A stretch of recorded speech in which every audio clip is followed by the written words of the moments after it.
Hello friends, आज 7 अप्रैल जब हमें पेंशन या फैमिली पेंशन पिछले सालों की मिली है, एरियर्स मिले हैं और उसके रीजन से, उसके कारणवश आपको 30% तो टैक्स लग ही रहा है, साथ में लग रहा है सरचार्ज। तो सरचार्ज है टैक्स पर टैक्स। यदि आपकी इनकम 1 करोड़ 5 लाख है, 1 करोड़ 12 लाख है, तो इस पर सरचार्ज का अमाउंट काफी ज्यादा है। और यदि हम अपने एरियर्स को बाइफरकेट कर ले तो हमें रिफंड आ सकता है मोर देन 5 लाख रुपीस। तो हमें बाइफरकेशन करने के लिए करना क्या है?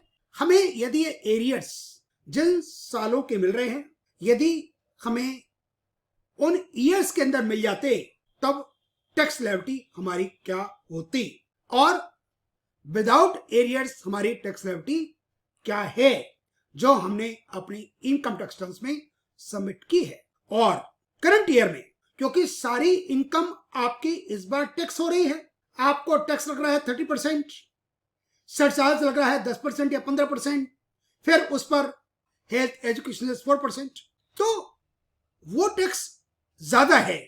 यदि हमें टाइम टू टाइम ये इनकम मिलती होती तो हमारी टैक्स लायबिलिटी कितनी होती? जो डिफरेंस है वही आपका रिलीफ कहलाता है।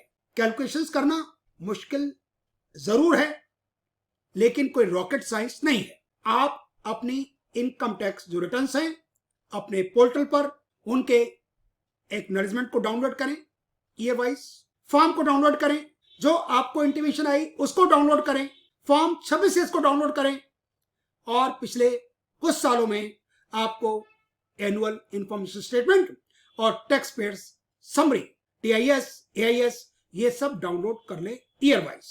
आप डेटा फीड करते टाइम किसी तरह की कोई गलती ना करें। यहां पर आपको फॉर्म 10 जो भरना है वो आपको अपलोड करना है।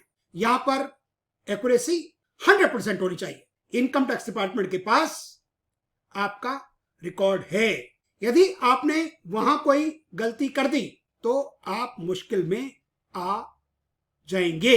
आज की डेट में कोई मैनुअल सिस्टम नहीं है, आप किसी आईटीओ को अप्रोच नहीं कर पाएंगे।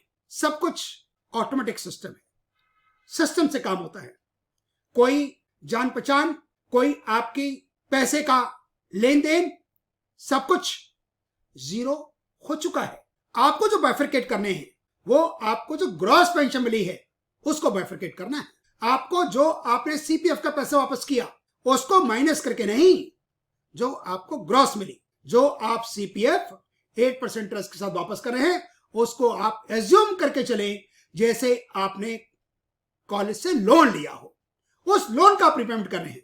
जो आपने इंटरेस्ट का पेमेंट किया उसका भी कहीं कोई डिडक्शन अलाउड नहीं है। आपको अपनी ग्रॉस पेंशन के जो एरियर्स अप टू 31 मार्च 2022 जिस दिन से मिले आपको और 31 मार्च 22 तक, इनको डिफरेंट फन एरियर्स में आपको ग्रुपिंग करनी पड़ेगी। फिर आपको रिलीफ निकालना है 2023-24 का जो फॉर्म 10E भरना है। अभी हम आईटीआर फाइल नहीं कर सकते, उसकी अपडेशन सॉफ्टवेयर पर नहीं आई। आप आईटीआर फाइल करने में किसी तरह की कोई जल्दबाजी ना करें। आपको आईटीआर फाइल करनी चाहिए 15 जून के बाद, जब आपके हाथ में फॉर्म 16A आ जाएगा। जब आपके पास फॉर्म 16 आ जाएगा, जब आपके फॉर्म 26A की एंट्री हो जाएंगी, जब टैक्स पेयर इंफॉर्मेशन समरी में डाटा आ जाएगा, जब एनुअल इंफॉर्मेशन स्टेटमेंट में डाटा आ जाएगा, और ये सब कुछ 15 जून के आसपास ही हो पाएगा। जो डेट है वो 31 जुलाई 2023 है। यदि उसके बाद आप रिटर्न फाइल करते हैं तो अब आपको देनी पड़ेगी लेट फीस 5000। इंटरेस्ट तो अलग पड़ेगा यदि आपकी टैक्स लायबिलिटी बनती है तो। और यदि आप लेट फाइल करते हैं तो जो आपको रिफंड पर इंटरेस्ट मिलेगा वो भी आपका उतने मंथ्स का कम होगा। रिफंड पर आपको इंटरेस्ट मिलता है, वो है 0.5% पर मंथ, और वो मिलेगा आपको 1 अप्रैल 2023 से। उसके कुछ अलग प्रोविजंस। तो मेरी आपको एडवाइस ये है अभी से आप जो पिछले सालों के रिटर्न्स हैं उनको आप डेटा उसका कंपाइल कर लें, कॉलेज से एक लेटर लें, और कॉलेज की ये ड्यूटी भी है और आपका एक राइट भी है कि मुझे पता लगे तो किस साल का अमाउंट कितना है। जो आपको अमाउंट क्रेडिट हुआ उसकी डिटेल्स आपको पता होनी चाहिए। आपके टोटल पेंशन के एरियर्स कितने हैं, सीपीएफ का अमाउंट कितना आपको वापस करना था, इंटरेस्ट का पोर्शन कितना लगा और टीडीएस कितना काटा। कुछ कॉलेजेस में इनकम टैक्स 31.2% के हिसाब से काट लिया गया है। हम नॉर्मल टैक्स कैलकुलेट करते हैं। स्टैंडर्ड एक्शंस आपको 50,000 रुपए की मिलनी चाहिए।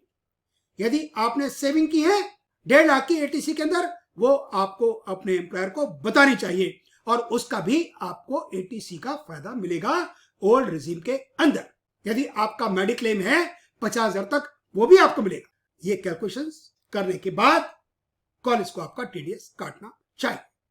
लेकिन यदि कॉलेज ने ऐसा कुछ नहीं किया तो फिर आपकी ड्यूटी बनती है आपकी कि आप टैक्स प्रॉपर जमा करवाएंगे यदि आपका बैलेंस अमाउंट है।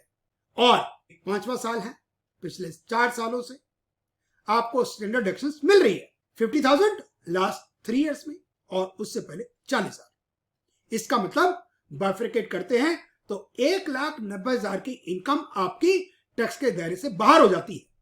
सीधा 30% भी आप लगाएं तो 57,000 का आपको वही फायदा हो रहा है। तो आपको बाइफरकेशन करने में किसी तरह का नुकसान तो है ही नहीं, ये फायदे का ही सौदा है। हम आपको 2022-23 का जो रिलीफ क्लेम किया हम आपको दिखा रहे हैं पोर्टल से।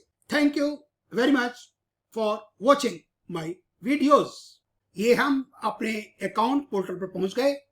ई file income tax forms, file income tax forms click करेंगे हम पर्सन्स विदाउट बिजनेस और professional tax exemptions and reliefs 10 file now. यहाँ पेन नंबर दे रखा है, सबमिशन मोड, असेसमेंट ईयर हम लेंगे 4। Continue, let us get started. यहां पर करेंगे हम arrears salary. Continue, provide details of each section, हमने इसको सेव कर लिया। एरियर्स फैमिली पेंशन, यहां पर हमें अमाउंट लिखना होगा, यहां डिटेल्स करनी है। ईयर वाइज काम थोड़ा सा टाइम कंज्यूमिंग है, आराम से कीजिएगा, कोई जल्दबाजी नहीं, कोई गलती नहीं। हमने किया income tax forms, view file forms, form for claiming relief 10E हमने किया, इसको ये लास्ट ईयर किया गया था। असेसमेंट ईयर 2022-23, फॉर्म सबमिटेड 6 जुलाई, डाउनलोड रिसीव्ड और डाउनलोड फॉर्म। ये फॉर्म 10E, नेम एड्रेस लिखा हुआ है, पैन नंबर लिखा हुआ है, इनको एरियर्स मिले 37 लाख के।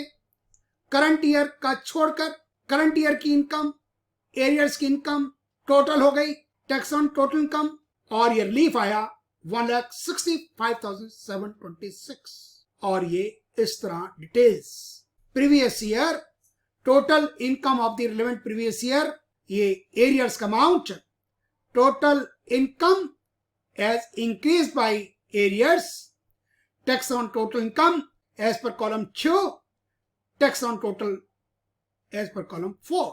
ये है 89 रिलीफ 2005-6 इनकम दिखाई गई उस टाइम 3,69,078, एरियर्स मिले 45,798, टोटल हो गया 414876। टैक्स एंड टोटल इनकम इस इनकम पर ये आया 61,937।